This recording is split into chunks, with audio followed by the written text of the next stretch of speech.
Magandang araw mga idol! Woohoo! Ayan, andito na naman ang inyong legit tourist driver, si Kuya Eugene. Nandito pala tayo ngayon sa domestic airport dito sa may Mactan, Lapu-Lapu, Cebu City mga idol. At yung harapan yan mga idol, yan yung tinatawag na waterfront. Waterfront ang nakapagtaka dito. Kanina pa ako dito sa harap, di ko nakita ang tubig. Waterfront yan mga idol, no? Harap lang to ng Terminal 1. And then, dito tayo sa kabila, no?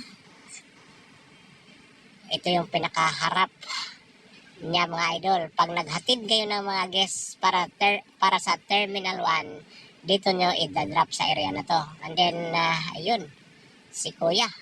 Mukhang busy excited na siyang mag-ikot sa Cebu. Kaya speaking of ikot mga idol, kung gusto nyo mag-ikot dito sa Cebu, ayan, mag-comment lang kayo sa comment section ni Kuya Eugene at nandito lang naman tayo.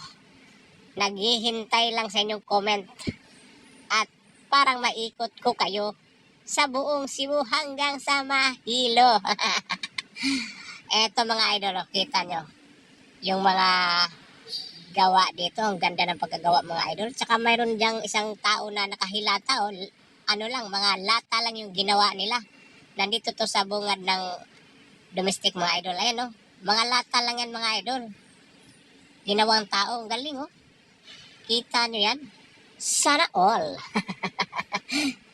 And then ayan, ikutin natin. Parang matitigan nyo ng gusto. Ang galing naman ng gumawa nito. Siguro kung may mas magaling pa rito, palay na yun, pinapagaling.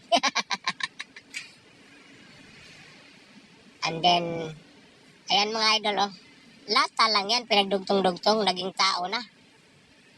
Ito naman yung barko. Ang galing talaga nag-create nito. At napakataba ng utak. So mga idol, nandito na tayo sa loob ng domestic, no? Ito yung paligid nila. At woohoo! Sasakay ako ng hagdanan na tumatakbo mga idol. Woohoo! Grabe talaga. At yung nasa front ko mga idol, no? Yan. Diyan yung mga pasahero na galing sa aeroplano. Diyan sila lalabas. Yan. So yan mga idol, no? At kung bago lang kayo sa ating Facebook mga idol, pakipollow naman si Kuya Eugene, ang inyong legit tourist driver dito sa Cebu. Ayan, pakipollow na mga idol, no? So, sa mga viewers, followers, mga secret viewers, maraming salamat. Ayan, mga idol. So, hanggang dito na lang ang ating video. Dahil, mahaba na at nakakaumay. Yuhuu! Bye-bye!